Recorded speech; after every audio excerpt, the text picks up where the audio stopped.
Mamta is the team leader of team number 1. So we present एक समय की बात है उसके एक गांव में एवरी और एडिशन आते थे दोस्त के लिए एवरी बड़ा ही गंभीर विचार वाले वहाँ अपने परिवार का बहुत प्यारा था वहीं उसका दोस्त एडिशन ना ही बीमार था और ना ही वो मधुमक्खियों को पालकर अपना बड़ा बाधा पे था बहुत समय पहले वो लोग लक्ष्य करने के लिए योजना बनाया अभी हमें प्रतीक्षा कर रही थी अभी मेरे पास पैसे तुम्हारे बात मुझसे 10 गुना ज्यादा लेकिन तुम ऐसी बातें करते हो 3 यात्रा से हमारी आत्मा पवित्र हमें प्रतिज्ञा की थी इसीलिए हमें अवश्य जाना चाहिए। अंत में एलिशा ने एवरी को तीर्थ यात्रा के लिए मना लिया और वो दोनों तीर्थ यात्रा पर जाने के लिए तैयार थे। एवरी ने अपने साथ बहुत सारा और अपने बेटे को प्रतीक कार्य के बारे में एवरी को तीर्थ यात्रा के लिए मना लिया था। अब वो दोनों तीर्थ यात्रा पर जाने की तैयारी कर रहे थे। एवरी ने अपने साथ बहुत सारा और अपने बेटे को प्रतीक कार्य के बारे में निश्चित आदेश वही एलिशा इतना ही कर जितनी की आवश्यकता है और उसे अपने परिवार के मामलों पर उतना ध्यान नहीं दिया और कुछ मुसीबत की यात्रा पर चली गई और वो दोनों यात्रा के लिए निकल गए थे। चलते चलते दोनों एक गाँव में पहुंचे। उस गाँव में अनावृष्टि से प्राणी वह दोनों रात बिताने के लिए एक गाँव की झोपड़ी की ओर गए। उन्होंने दरवाजे को खटखटाया परंतु किसी ने ना सुना। एलिशा ने धक्का दिया तो द्वार खोली और वह अंदर घुस गए। अंदर घुसते ही उसने एक स्त्री को देखा। एलिशा आप क्या चाहते हैं? हमारे पास आपके लिए कुछ नहीं। अनावृष्टि से हम सब घिरे हुए हैं, हम सब बीमार हैं, हम सब भूख से मर रहे हैं। एलिशा ने उन सबको रोटी खाने दी और कुएं से पानी भर कर पिलाया। एवरी इस पूरे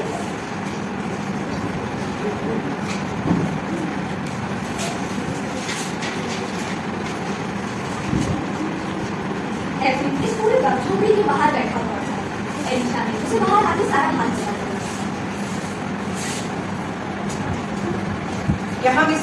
क्या हम इस गंदी सी झोपड़ी में रहेंगे? अगर हम यहाँ रुके तो हम बीमार पड़ जाएंगे। अतः हमारे पास समय व्यर्थ करने के लिए टाइम नहीं, समय नहीं। आप चलिए मुझे लोगों के साथ इन लोगों को लेके चलो। फिर एवरी वहाँ से अकेले चला गया। एलिशा की सारी रात उस घर के लोगों की देखभाल सवेरे थोड़े दिन उसने उस घर की सफाई की, चूल्हा जलाया। दिन 2 दिन और फिर 3 दिन बीत गए। एलिशा को समझ में नहीं आ रहा कि वो उनकी सेवा करे या यह शरण किया होगा। एक दिन वह जब सारे कार्य करके घर की ओर जा रहा था तो उसने स्त्री को यह बोल दिया, बेटा वो मनुष्य नहीं देवदूत था, वह हम सबकी सेवा करता है। एलिशा ने जब अपनी प्रशंसा की ये सब सुनी उसने सोचा कि उसे अब यरूशलेम की ओर चले जाए। लेकिन फिर उसने अपनी बात देखा कि उसके सारे पैसे खत्म हो गए। तो फिर उसने सोचा कि उसे अपने गाँव की ओर भी चले जाए। एलिशा जब अपने गाँव पहुंचा उसके बाद सारे लोग उससे पूछ रहे कि उसकी तीर्थ यात्रा कैसी गई, उसने क्या क्या चीजें की और उसका घर कैसे कहा। लेकिन एलिशा ने मुझे खुला करके पहले डाल दिया। ईश्वर की इच्छा नहीं थी कि मैं वहाँ जाऊँ और दूसरी बात यह थी कि मेरा सारा धन रास्ते में समाप्त हो, इसलिए मैं एफएम के साथ ना जा सका और नीच रास्ते से लौट कर एवरी गाँव की झोपड़ी छोड़ने के बाद वहाँ यरूशलेम दूसरी तरफ एवरी गाँव की झोपड़ी छोड़ने के बाद यरूशलेम की ओर चले। वहाँ पहुँचकर लोग प्रार्थना करते थे, गिरजा करते थे। वहाँ बड़ी भीड़ उससे सदैव अपने धन की चिंता करते थे। प्रार्थना करते समय भी उसे अपने धन के बारे में चिंता रहती थी। गिरजा करके दूसरी बात 36 दिन तक रुक जाए। वहाँ किसी को जाने की नहीं होती, परंतु उसने वहाँ ऐसा विषय देखा जिससे वो आश्चर्य वहाँ उसे एक बड़े एकदम एलिशा की तरह दिखाई दिया। उसे विश्वास नहीं हुआ कि मुझसे विश्वास होगा कि वो एलिशा था। जब प्रार्थना समाप्त हो तो लड़ने लगा तो उसका फिर जब अपनी मृत्यु की ओर तो उसे वह 3 दिन लगातार उसने ऐसा देखा। अब ऐसे अपने घर जाने रास्ते में वो उस तरीके से जहाँ एलिशा आइए बाबा हमारे साथ चलिए और भोजन करें। हम सारे यात्रियों को अपने घर स्वागत करते हैं क्योंकि एक यात्री ने हमारी मदद की। अगर वो ये हमारी मदद नहीं करता तो आज हम सब मरेंगे। समझ गया था कि उसने एलिशा की बात है। उसने उसके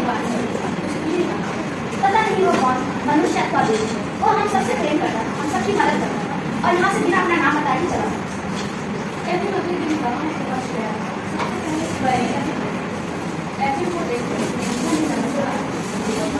आशा है कि आप अपनी यरूशलेम की यात्रा अवश्य पूरी कराएं।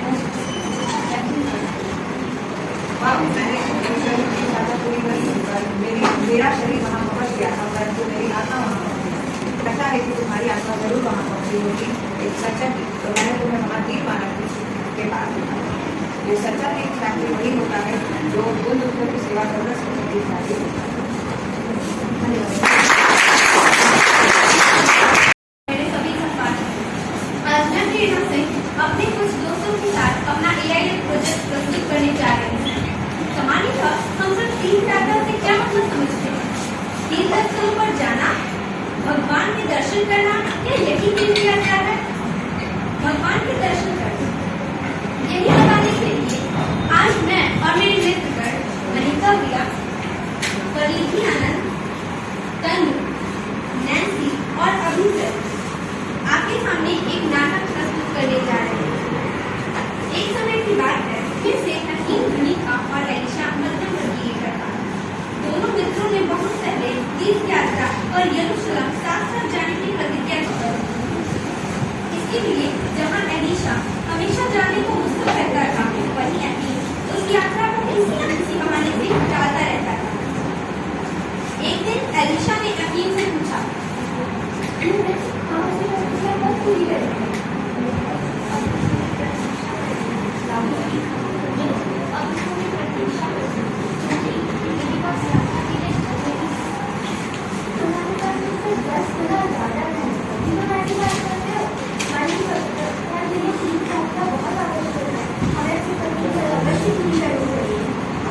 एलिशा की बात सुनकर हकीम मान गया और दोनों तीर्थ यात्रा के लिए निकल पड़े। एलिशा ने यात्रा के लिए उतना ही धन लिया जितना आवश्यक था, जबकि हकीम ने बहुत सारा धन लिया और निकलने से पहले अपने बेटे को काम पहुंचा दिया। जबकि एलिशा ने बस अपने चकारों से विदा ली और चल पड़ा। कुछ समय बाद वे दोनों एक गांव में पहुंचे, जहाँ पे अनावृष्टि छाई हुई थी। लोग भूख से मर रहे थे। उन्होंने एक झोपड़ी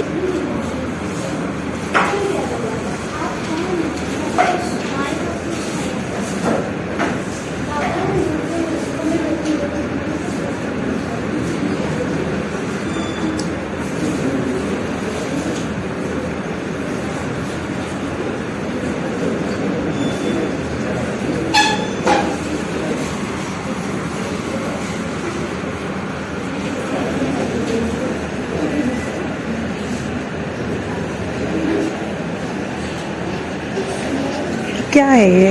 एलिशा स्त्री और पुरुष को भी दो रोटी देता है और उनके लिए पानी भरकर लाता है।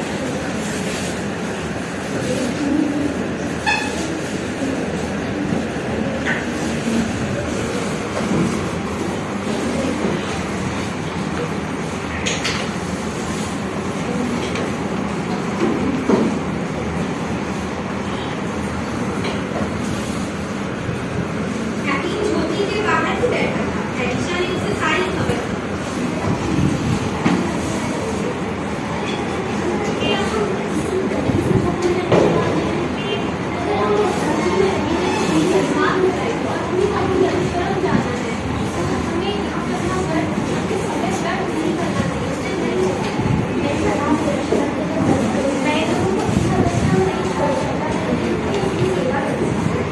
हकीम चला जाता है और एलिशा लोगों की सेवा करता है। एलिशा रूम साफ करता है, चूल्हा जलाता है और उनके लिए खाना बनाता है। धीरे धीरे उसकी सेवा से उन तीनों प्राणियों में शक्ति आ रही है। एलिशा और दिन रुक कर उनकी सेवा करता है। उसने उनके लिए दूध के लिए गाय, दूध के लिए घोड़ा खरीदा और अभी कुछ आने तक उनके लिए कुछ अनाज भी खरीदा।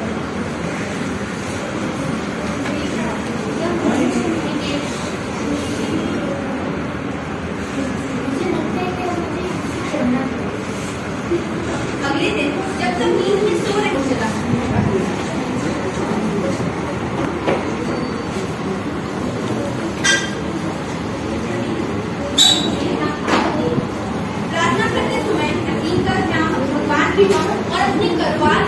उनके घर की जाना थी।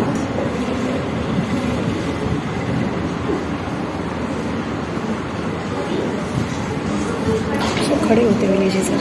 हाँ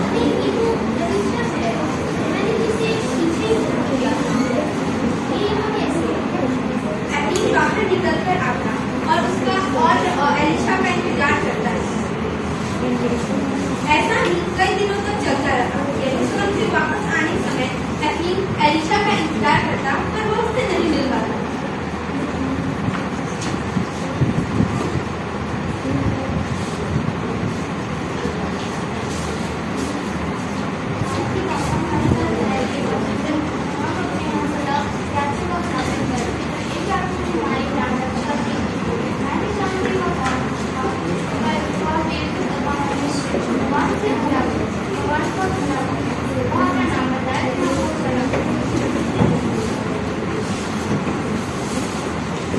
प्रातःकाल वो अपने घर की ओर चल देता है और गांव पहुंचकर सबसे पहले एलिशा के घर जाता है।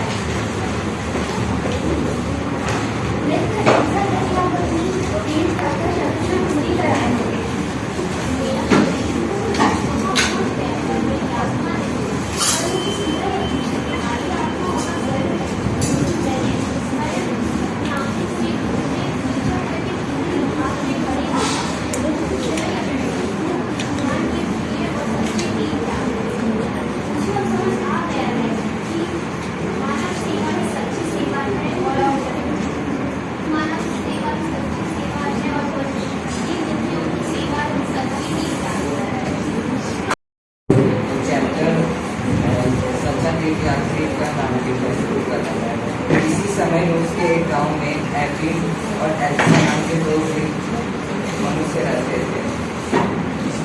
एफीम गंभीर और विचारमंद व्यक्ति थे और वह एलिशा मधुमक्खी काटकर अपना और अपने परिवार का पेट पालता था। दोनों मित्रों ने यरूशलेम तीर्थ यात्रा जाने का निर्णय किया, लेकिन एफीम को समय नहीं मिल पाता था। अभी मेरे पास पैसे जरूर है। तीर्थ यात्रा को कभी बाद में चलेंगे। और तुम मजाक कर रहे हो, तुम्हारे पास मेरे से दो होना चाहिए। और हम लोग इतने दिन में भी तीर्थ यात्रा पूरी कर लिया और वैसे भी तीर्थ यात्रा करने के लिए मन साफ होना चाहिए। ठीक है। जब वो दोनों एक गांव से जा रहे थे, तभी बूढ़ी स्त्री ने उनसे पूछा,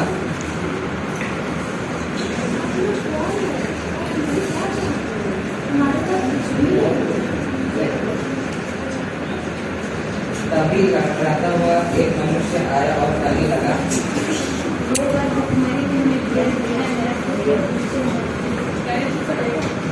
एलिशा ने अपना थैला खोला और रोटी का एक टुकड़ा उसे पकाया।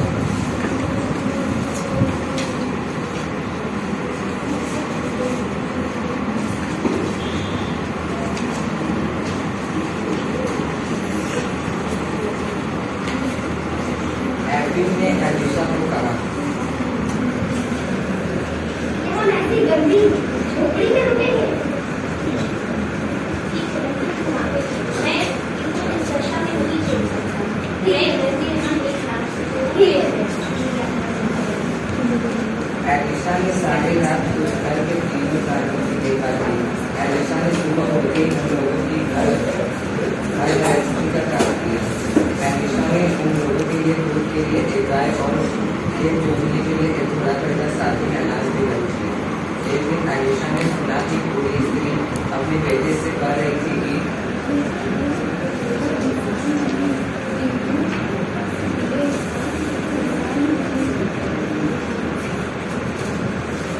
यह सब सुनकर एलिशा आगे थी। जब सब नींद में थे तो चुपचाप चल पड़ा, क्योंकि सारे रुपये समाप्त हो चुके थे। उसने यरूशलेम जाने का विचार भी छोड़ दिया और घर की ओर चला।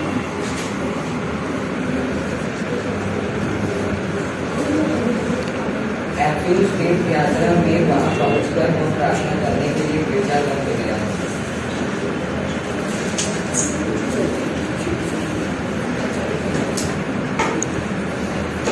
बड़ी भीड़ थी, इस कारण से जेल कटरे से बचने के लिए उसने अपनी धार्मिक सुधार करने लगी। प्रार्थना के समय भी वह अपनी जेल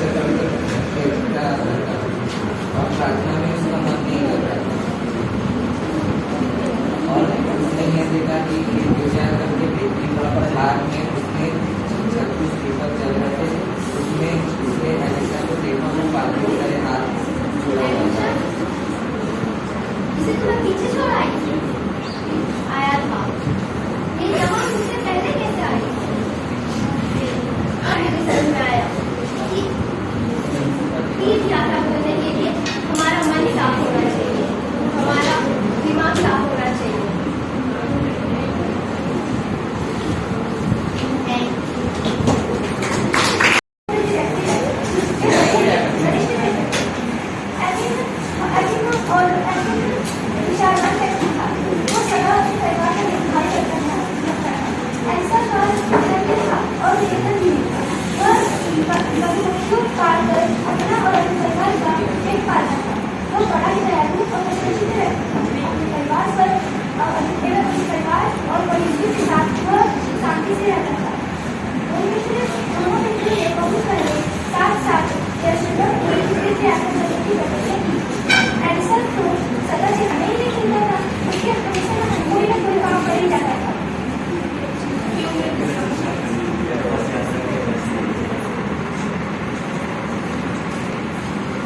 तुम्हारे पास तो मुझसे भी ज्यादा धन है, फिर भी तुम कह रहे कि मेरे पास पैसे नहीं है। हमें इसके लिए बहुत सारी प्रतिष्ठा की है, हमें अवश्य करना चाहिए। अंत में एलिस ने अपने लिए तुम्हें समझा ही लिया। ऐसा इससे तुम्हें ध्यान देने का आवश्यक था तथा ऐसे में एलिस को प्रत्येक कार्य की समझ में निश्चित आगे से इसी तरह ऐसे में भी एक छोटी सी गाँव पहुंची।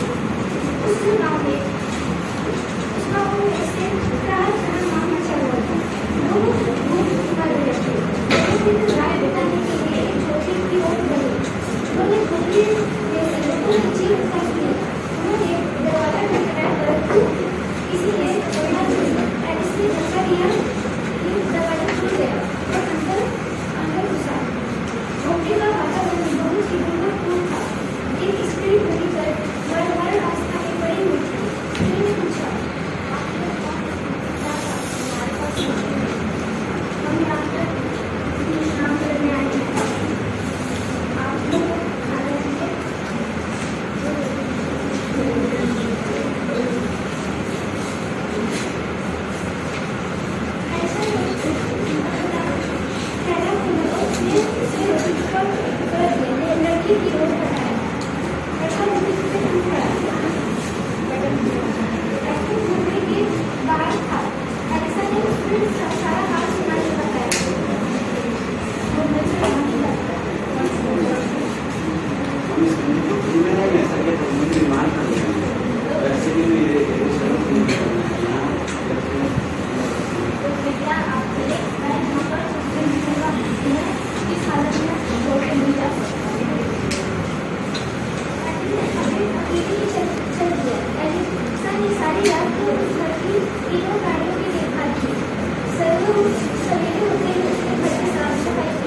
ये ईश्वर की अपनी सेवा है। ईश्वर की सेवा करने से हमें अपनी सच्ची की प्राप्त है। किसी समय रूस के एक गांव में एफएम और एलिशा नाम के दो वृद्ध मनुष्य रहते थे। एफएम गंभीर और विचारण व्यक्ति था। वह अपने परिवार की देखभाल बड़े ध्यान से करता था। एलिशा न धनवान था और न ही निर्धन। वह मधुमक्खियों को पालकर अपना और अपने परिवार का पेट पालता था। क्यों मित्र, अपनी प्रतिज्ञा भूल रहे? हमें प्रतीक्षा करनी होगी, मेरे पास अभी पैसे नहीं हैं। हा हा हा, तुम्हारे पास मुझसे ज्यादा पैसे हैं, फिर भी तुम उदास बैठे हो। चलो, हमारी आत्मा की पवित्रता से बढ़कर और कुछ नहीं है। एफएम ने अपने साथ बहुत सा धन लिया और एलिशा ने अपने साथ उतना ही धन लिया जितना आवश्यक था।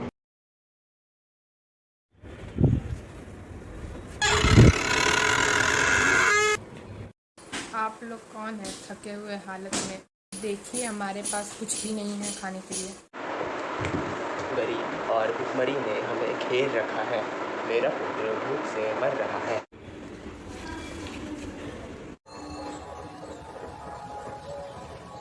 इस गंदी झोपड़ी में रहेंगे? अगर हम इस गंदी झोपड़ी में रहेंगे तो हम भी बीमार पड़ जाएंगे और हमें तो अभी यरूशलेम जाना है। मित्र, आप चलो, मैं इन लोगों की दशा देखकर यहाँ से नहीं जा सकता। मुझे कुछ समय तक इन लोगों के साथ रहना होगा। एफएम अकेला ही चल दिया। एलिशा ने सारी रात उस घर के तीनों प्राणियों की देखभाल की। सवेरा होते ही उसने घर की सफाई की और भोजन पकाया। ऐसे ही 1, 2, 3 बीतते गए। उसे समझ नहीं आ रहा था कि वो क्या करे। जब सब लोग गहरी नींद में सो रहे थे तब एलिशा वहाँ से चल पड़ा। अब मुझे चलना चाहिए। अब मुझे चलना चाहिए।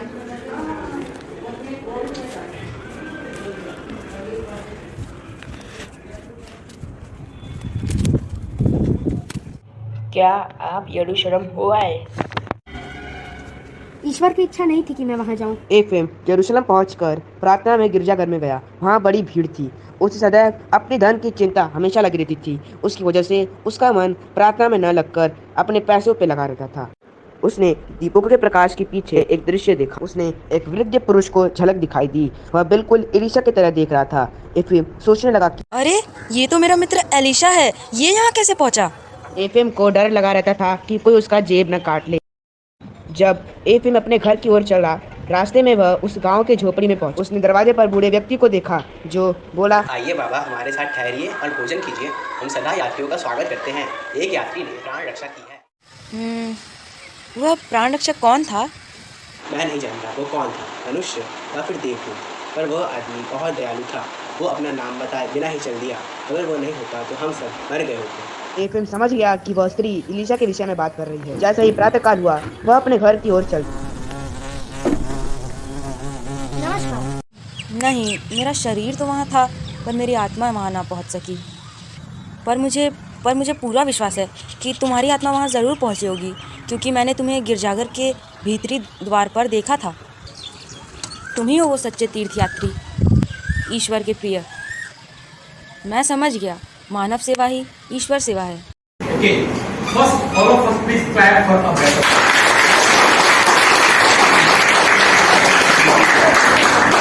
Can anyone share what was the positive part of your?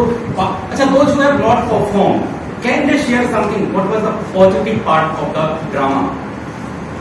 Anyone, please. Because we have very less time. Anyone? Team coordination, perfect it was.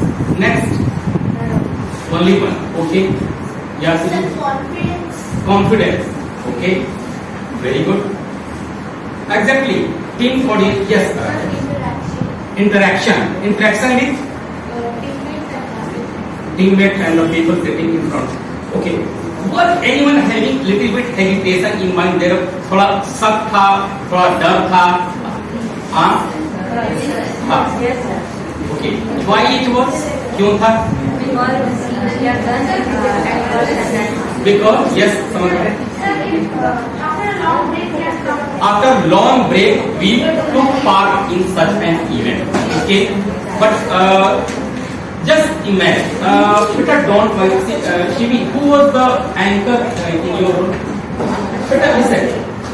You know, I know your role was okay, perfect.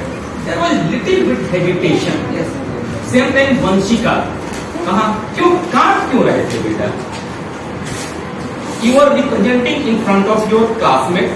Durvesari ma'am also teach. Sometimes Srishti ma'am teach. Pooja ma'am. Of course, Sandeep sir and Chandra Prakash sir would have come any time in the class. पर मेरा तो रोज का ही आना होता है. So why in front of teachers there was a little bit hesitation? Huh? Only this was a point where we have to concern. When Pooja ma'am, when will be one part left for two? When will be?